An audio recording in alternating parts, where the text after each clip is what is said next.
Je préviens d'avance mon frère et Digi, Digi Wiki. Donc s'il y a des petits bruits de fond, c'est normal. Voilà, on a chacun notre passion, bien différente, hein, mais faut vivre avec. On se retrouve pour un petit update lecture. Pour ceux qui sont pas familiers avec les updates lecture, sachez que je parle beaucoup de manga, mais je lis autre chose, je lis de la BD et des romans. Malheureusement en ce moment je lis un peu moins de romans, mais ça va revenir. Mais j'ai quand même des romans à vous présenter. Donc bref, sachez que moi les updates lecture, je mets tout et juste je parle de mes lectures récentes. C'est parti! Notons que dans mon update lecture, même s'il y a une vidéo dédiée à ça, c'est tous les tomes 1 que j'ai pu lire, parce qu'il y en a quand même du coup 10. Voilà. Mais je vais pas vous les représenter, il y a une vidéo dédiée à ça. Donc je vais pas abuser du délire. Sachez que Peleliu, j'ai très hâte de lire, mais malheureusement il manque 2-3 tomes. Et vous savez que j'aime bien lire des séries en entière, donc on attendra un tout petit peu pour Peleliu. Space Brothers, je relirai ce tome là, parce que beaucoup m'ont dit que mon avis était strange. Enfin, donc quand je relirai cette série, je relirai ce tome 1. Voilà, Bride Story, j'ai très hâte de lire. Yona, pareil, je sais que cette série, je vais te la lire en une semaine. Non, abusons pas, mais je sais que je vais facilement te la manger. Hell's Paradise. Keiju, je pense que je vais la lire dans très peu de temps parce qu'elle doit être hyper rapide à lire et je sais pas, elle me titille. Et Ascension pareil, bref, que des top 1, excellent. Quand j'ai fait cette vidéo top flop top 1, un gagnant, rappelez-vous-en, il est là. Je vais vous présenter un update lecture, l'intégrale de Billy Bat que j'ai lu, mesdames et messieurs. Alors, en gros c'est une grosse partie de l'update lecture, c'est l'intégrale de Billy Bat parce que quand tu lis l'intégrale ça prend beaucoup de temps, entre guillemets, mais dinguerie. En vrai, dinguerie. Pour le moment, c'est mon Urasawa préféré. Après, j'ai lu que 27 Century Boy. J'ai aussi plutôt Monster que j'aimerais beaucoup lire et Happy. C'est les 3 Urasawa qui me parlent le plus. Et quand j'aurai lu ces 5 là, je pourrais vraiment me faire un avis. Mais pour le moment, Billy Bat, ça va être dur de le détrôner, je pense. C'était excellent. Pour ceux qui ont suivi un peu mes stories Instagram, j'étais trop hypée à l'idée de suivre. En fait c'est vraiment un turn page de malade mental, mais plus que ça c'est vraiment un... T'enchaînes les tomes, c'est même pas t'enchaînes les pages, c'est t'enchaînes le tome entier et t'as envie de... Tu peux tout lire en quelques jours, c'est vraiment tu peux tout lire en quelques jours, y a pas de problème, y a pas de temps long ou de temps où faut prendre le temps, non. Tu lis tout. En fait j'ai pas d'autres mots que juste de vous dire de lire parce que c'est un world building, enfin c'est une histoire tellement dingue et tellement bien ficelé. Là, il y avait des sauts chronologiques, il y avait des sauts de personnages, il y avait des sauts temporels énormes parce qu'on passait de l'époque d'Edo et des ninjas à 2000 et 1930 et machin, Einstein. On a eu aussi Hitler, après Einstein et Hitler, je crois que c'était dans la même période. Bref, il y avait des sauts chronologiques. Mais là, tous les mots que je vous ai balancés, vous dites mais en fait non, c'était tellement bien ficelé, je vous jure, il est dans mon top 2024, c'est obligé. Genre vraiment, c'est vraiment dans mon top 2024. Donc on suit un dessinateur de BD américain. Et en fait, un jour, il y a un gars qui va passer à dire je connais cette truc. Il dit ouais, c'est mon perso et tout. Mais non, je l'ai déjà vu au Japon. Et en fait, il va se rendre compte que son perso est déjà utilisé au Japon. Et du coup, le dessinateur va vouloir se rendre au Japon. C'est Kevin. Kevin va vouloir se rendre au Japon pour pas voler le personnage d'autrui. Et à partir de là, il va se rendre compte qu'en fait, sa chauve-souris, elle est à l'origine de tout. Mais pour moi, la chauve-souris, c'est le protagoniste ou l'antagoniste. Bref, c'est vous m'avez compris, le plus intéressant, développé, le plus charismatique qui existe. Juste l'apparition de cette chauve-souris, juste ça. Ça te met enfin, c'est incroyable, juste ça, c'est incroyable. Notable aussi dans cette série, c'est que les dessins sont extraordinaires. Je trouve les dessins juste incroyables. J'ai adoré les dessins. J'ai adoré aussi le développement de tous les personnages. Il y avait des personnages plus intéressants que d'autres et plus importants que d'autres, mais néanmoins tous les personnages qu'ils incorporaient, parce qu'ils sont plusieurs sur le projet, il y a Urasawa et Nagasaki, et bref, tous les personnages qui apparaissaient, ils étaient tous développés. De toute façon, à chaque fois, les dessinateurs sont tous plus intéressants que les uns que les autres. Je les ai tous trouvés bien personnellement, même le dernier, je sais qu'il a un peu flop dans certains avis, mais moi le dernier m'a plu aussi, je l'ai trouvé intéressant parce que il est devenu complètement fou et complètement mégalo et complètement avide d'argent et c'est tellement vrai. Moi la fin m'a plu, honnêtement la fin m'a plu, en fait il n'y a pas de fin. Il n'y a pas de fin concrète, c'est que l'histoire elle pourrait continuer des tomes et des tomes, très clairement. Et ça m'a grave plu. En fait, je sais pas, j'ai trouvé ça très intéressant. Et le fait qu'on ait passé des années et que la conclusion c'est que bah il y a toujours la guerre, c'est toujours de la merde, il y a rien qui a changé. La chausserie elle a beau toujours être là, c'est toujours la D. Et pourtant, là à la fin, les hommes ils sont heureux et ils se retrouvent sur une bande dessinée de Billy Bat parce que tout le long des tomes, tout le monde kiffe Billy Bat, tout le monde aime Billy Bat. Billy Bat est devenu un business et en même temps, enfin bref, c'est ouf. J'ai adoré, j'ai surkiffé, j'ai vraiment rarement, enfin ça faisait longtemps que j'avais pas été happée comme ça par une série entière comme ça et que j'avais pas envie de lire à ce point.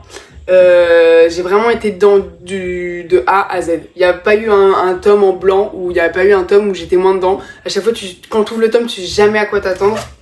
Un truc que j'ai beaucoup apprécié aussi, c'est les petites histoires au début, un peu colorées comme ça. Souvent, c'est une histoire de Billy Bat, enfin tirée d'une bande dessinée de Billy Bat, où tu vois du coup Billy Bat mis en scène un peu comme un comics. Et pareil, j'ai kiffé.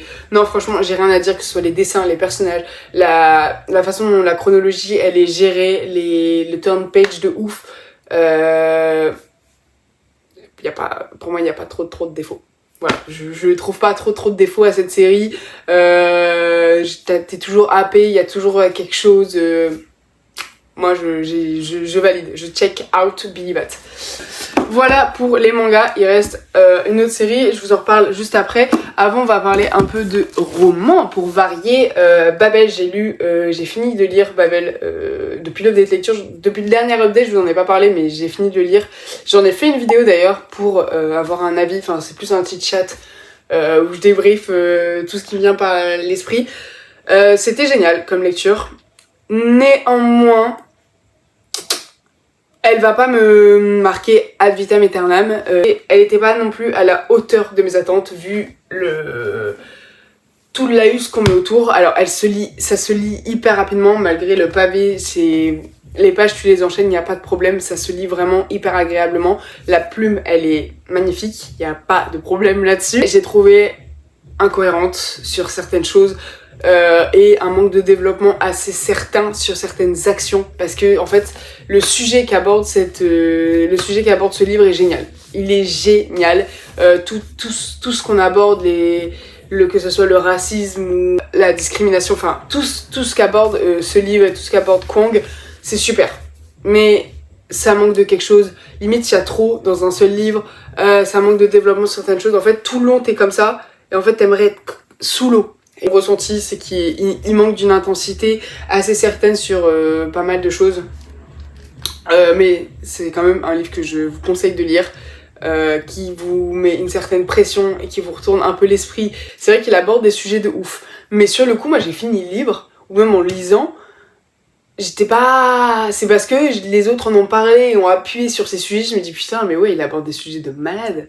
Et en fait, moi sur le coup, vu que l'histoire manque d'intensité et manque d'appétit et voilà, moi j'ai trouvé ça un peu vaste sur certains points du coup qui auraient pu me marquer mais qui l'ont pas fait, du coup qui m'ont marqué après et je trouve ça dommage. Bref, j'en ai fait une vidéo si vous êtes intéressés pour que j'en parle plus, mais ça reste quand même un livre que je vous conseille et ça reste un peu un livre, il est devenu culte un peu parce que tout le monde l'a lu et il est hyper intéressant, donc bien sûr allez-y et vous inquiétez pas, n'ayez pas peur du nombre de pages. Il se lit comme un petit pain. Un livre beaucoup plus court et beaucoup plus léger. Non, pas le plus léger, mais si, parce qu'il est dédié à un enfant. Enfin, c'est pour les jeunes enfants. Je l'ai lu parce que je suis une jeune enfant. Non, blague à part, il était génial. J'ai kiffé. C'est Doll Bones par Holly Black, l'écrivaine du Peuple de l'air. C'est détente, il est assez court mais hyper efficace. Donc là on est sur 3 gamins qui sont entre ils ont 12 ans. Du coup, ils sont entre jeunes ados et enfants. Ils sont, voilà, c'est clairement cette phase-là. Ils jouent à la poupée tous les trois, ils ont créé leur personnage. Enfin, ils ont vraiment créé une histoire, enfin, leur poupée, c'est vraiment un personnage à part entière et y a ils ont créé tout un truc autour de leur poupée. Et du coup, bah, c'est des enfants, ils jouent, ils se retrouvent après l'école pour jouer ensemble, tout ça. Et du coup, ils sont trois, il y a un garçon et 2 filles. Et le garçon, il va décider, suite à quelque chose, il va dire aux filles, j'arrête de jouer à la poupée, c'est tout, j'arrête. Et là, une de leurs poupées sacrées, genre une des poupées qu'ils considèrent comme la reine dans leur jeu, va leur donner un défi. S'ils réussissent pas leur mission, elle ne trouvera jamais le repos éternel. Et du coup là, eux, ils ont 12 ans, en pleine nuit, et ils vont prendre un bus, ils vont fuguer. Et en fait, il faut réaliser qu'ils ont 12 ans et que du coup tout paraît hyper grand, du coup le bus, le trajet, les dépenses, les hommes, les SDF qui peuvent croiser le monde sombre de la nuit à 12 ans comme ça, quand t'es dans une ville aux États-Unis surtout. Bref, t'as tout ce petit. Ils vont juste partir une quête un soir pour réaliser cette demande de la reine. Et en dehors de ça, du coup, t'as l'histoire en soi qui est sympa, qui se lit hyper rapidement, enfin vraiment. T'as la réflexion des enfants qui est hyper intéressant, je trouve, entre le passage de l'enfant à l'âge adulte, de eux qui en fait ils veulent encore jouer, mais en même temps il y a le jugement des autres et le fait qu'ils veulent aussi grandir. Et je trouve que c'est tellement, on a tous vécu ce passage là, et je trouve que c'est très bien inscrit ou dit. Et même la relation des trois avec du coup 2 filles et un garçon, du coup les sentiments qui changent quand tu grandis, même la relation avec les parents et les enfants, du fait qu'ils veulent grandir mais eux non. Enfin bref, j'ai trouvé ça hyper sympa. J'ai vraiment kiffé et je vous conseille, même pour les jeunes enfants, si vous avez une petite sœur ou quoi, même pour Noël, je trouve que c'est juste comme livre pour enfants, mais que moi j'ai trouvé excellent. Franchement, c'était une super bonne lecture. Ça, après Babel, je vous dis, c'était détente et ça se lit hyper rapidement vu que c'est hyper court. Je vous conseille, j'ai vraiment adoré. Un peu dans. C'est censé être un livre horreur, par contre. Alors c'était un peu stressant parce que c'est des gamins et tout, mais ça reste pas de l'horreur. Voilà, t'as un petit suspense, c'est plus de la nostalgie limite que de l'horreur. Mais ça, chacun ses goûts. Ensuite, je vais faire un peu de BD. Parce que j'en ai lu des très très bonnes. Là, j'en ai lu vraiment des excellentes. Alors, je vais commencer par la moins bonne, étonnamment, pardon. C'est La Troisième Caméra, donc c'est une BD à titre biographique. BD historique. À l'époque, les photographes du Reich qui prenaient des photos pour les journaux, tout ça, et qui possédaient une troisième caméra qui n'était pas vérifiée. Et du coup, il y avait toute une histoire dessus. Donc les dessins sont cool, le format est agréable de ouf, le fait que les dessins prennent toute la page, qu'il n'y ait pas de contour blanc, j'adore. Voilà. Alors par contre, j'ai eu aucune affect, j'ai vraiment lu de but en blanc. J'ai eu aucune affect au personnage, j'ai rien compris. J'ai été complètement passible lors de ma lecture. Et je sais pas pourquoi, j'ai rien compris. J'ai jamais su qui étaient les gentils, qui étaient les méchants, jamais su qui étaient les soldats, qui étaient les journalistes, qui étaient allemands, qui étaient juifs. Je vous jure que j'ai rien compris. Du coup, je sais pas. C'est assez frustrant parce que l'histoire paraissait sur le papier, c'est sympa. Les dessins sont vraiment cool, hein, pour le coup. Voilà, j'ai surplané la BD, je vous promets. Tout un petit panel sur la troisième caméra, les explications, certains trucs et tout. J'ai lu quelques passages assez intéressants avec plein de faits historiques évidemment et très très intéressants sur les différents soldats. Voilà, mais en dehors de ça, elle m'a pas marqué, à part certaines, voilà, ça je me rappelle très très bien. C'était sur les différentes photos qui avaient été prises avec à chaque fois un petit mot, c'était assez triste, évidemment, parce que ça s'est passé. Voilà, pour un avis honnête sur cette BD. Après, on a du coup, gros coup de cœur. Là par contre, c'était délire. Cette BD, elle était géniale, c'est Piloman, l'homme de nos rêves. Donc on est sur l'invention d'un métier qui pourrait exister. Bon, moi je suis persuadée de source sûre que ça existe, c'est les hommes oreillers. Donc c'est à dire que tu arrives chez quelqu'un et tu sers d'oreiller pour les gens qui ont du mal à trouver le sommeil. T'as un réconfort, t'es une bouillotte vivante en gros. Et c'est génial, je trouve ça délire, je trouve ça tellement vrai. Et surtout, l'homme, le personnage principal qu'on suit, il est attachant as fuck. C'est super, les dessins je les trouve hyper, enfin c'est genre de BD, c'est genre de un peu roman graphique hein, clairement, hyper satisfaisant, franchement c'est génial. Je trouvais ça d'une douceur et en même temps, ouais d'une douceur et après tu rencontres aussi des gens qui ont du mal à dormir, ils racontent un peu des histoires mais pas trop. Après lui, il essaye d'être ouvert, mais pas trop non plus, parce que il a une femme, et sa femme, elle sait pas qu'il a trouvé ce métier, parce que c'est un métier hyper bizarre à expliquer. Et du coup, enfin voilà, t'as toute la relation avec sa femme, et c'était... non, franchement, j'ai surkiffé cette BD, je la trouve très très très très belle. Après, autre coup de cœur, je vous dis, j'ai pas mal de coups de cœur en BD. Là, par contre, vraiment, très gros coup de cœur sur l'artiste. C'est Tony Sandoval, j'ai surkiffé ce côté complètement décalé de cette œuvre. Donc on est sur un pari, en gros au tout début de l'histoire on suit un prêtre qui va faire ami avec un dragon et contre un pacte ou je sais plus le déclic mais tous les dragons ils vont être transformés en statues et les années vont passer et on va se retrouver dans un Paris médiéval un peu, enfin pas médiéval mais pas actuel quoi. C'est dérangeant et en même temps hyper second degré. Et en plus à chaque fois il y a un petit truc qui m'a beaucoup plu, c'est la narration. En gros, alors j'ai vu pas mal d'avis négatifs là-dessus, je comprends pas, moi j'ai trouvé ça super.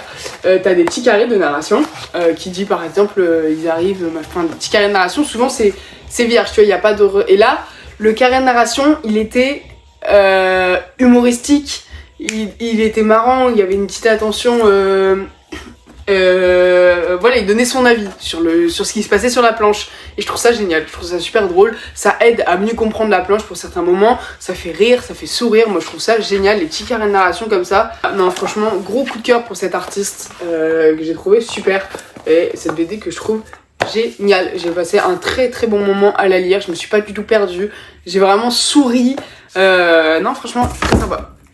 Alors une BD un peu plus en deçà par rapport aux deux autres que j'ai beaucoup apprécié lors de ma lecture, mais j'en garde pas non plus un souvenir transcendant, mais j'ai passé un très bon moment, c'était parfait pour la période. Donc on est sur l'histoire d'une île volcanique. La BD de base, il y a une couverture, mais je la trouve vachement chiante la cover. Enfin, j'aime pas les jaquettes déjà. Alors une jaquette sur une BD, waouh, on m'en demande trop.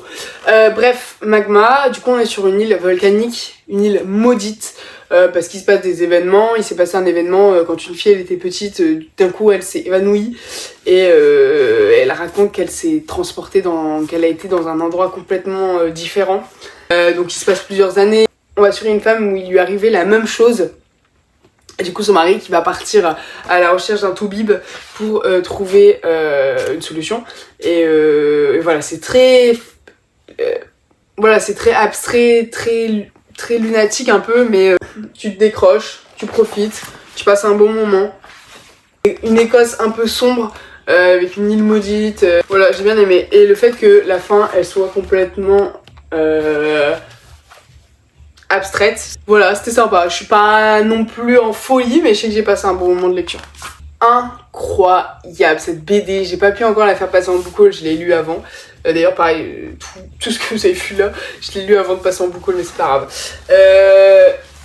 Waouh, juste regardez-moi ce livre objet, juste divin.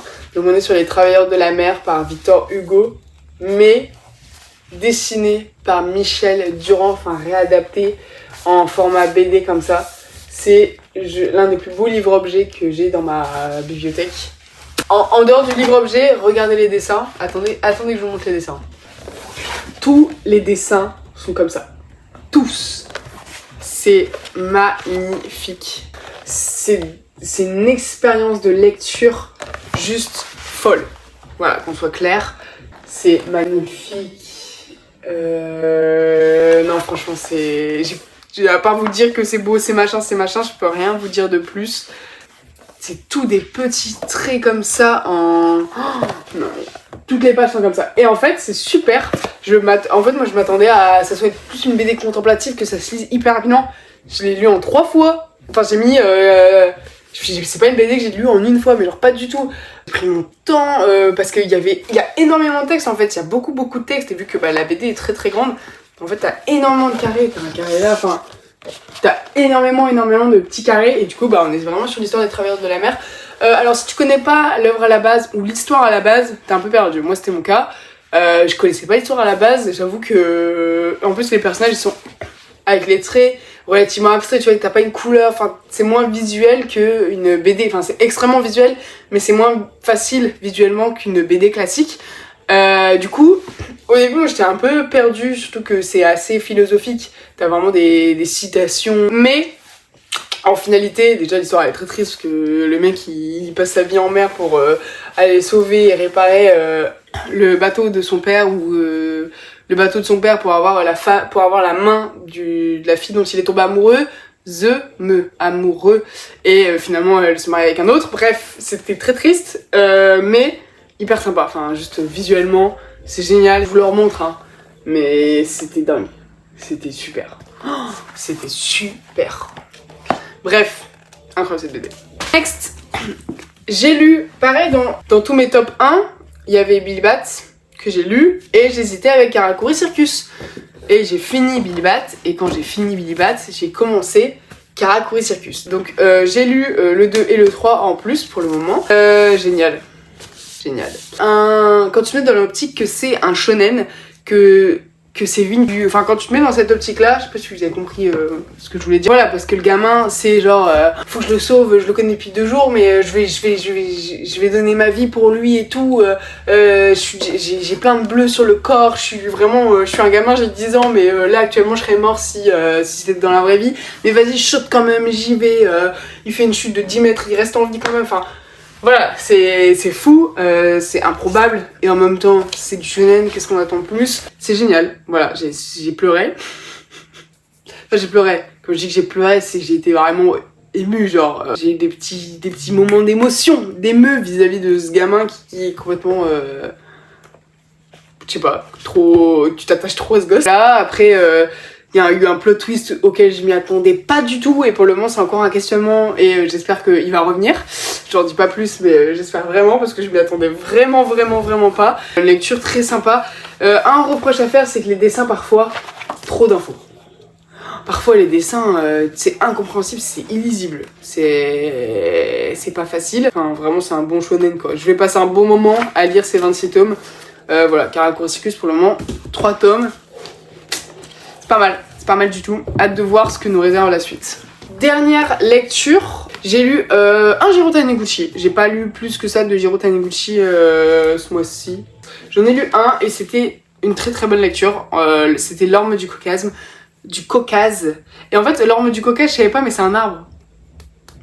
Là, tout le monde te dit, non, mais je savais pas. C'est comme le seul pleureur. C'est le nom d'un arbre en fait, L'Orme du Caucase. Et je savais pas que c'était le nom d'un arbre. Je connais pas tous les noms d'arbres, mais ouais. Du coup, je mourrais moins bête. Mais hyper sympa. Donc, c'est un recueil d'histoires. Et les histoires sont dingues. Les histoires, elles sont tellement... C'est tellement genre la vie. On va suivre plusieurs vies. Enfin, plusieurs histoires avec plusieurs gens à chaque fois. Bien différentes. Et pourtant, toutes les histoires sont un peu tristes, un peu touchantes. Et tellement vraies, tellement plausibles en fait. Et c'est super. C'est super, j'ai rien d'autre à dire, c'est vraiment un recueil d'histoires que, pareil, si vous voulez découvrir Jiro Taniguchi, je pense que c'est une bonne porte, parce que du coup, il touche à un peu toutes des histoires possibles. Il y a forcément une histoire qui vous touchera dans ce recueil, une petite douceur à lire, voilà, qui t'apaise. C'est vraiment une lecture qui t'apaise en fait. J'ai rien d'autre à vous dire. Je sais pas pourquoi je stresse chaque fois pour faire des updates. Sans doute le fait de devoir trouver ces mots pour décrire une œuvre, c'est tellement tarpin dur. Mais voilà, j'espère que ça vous a... Certaines œuvres vous ont donné envie. Moi j'ai passé un très bon moment de lecture en tout cas. On se retrouve pour une prochaine vidéo, pour un prochain update qui sera muy caliente aussi. N'hésitez pas à liker cette vidéo et à vous abonner si ça vous plaît. Et n'hésitez pas à commenter si vous avez un petit avis à donner. Sur ce, je vous fais plein de bisous et on se retrouve pour une Sur ce, je vous fais plein de bisous et on se retrouvera pour une prochaine vidéo.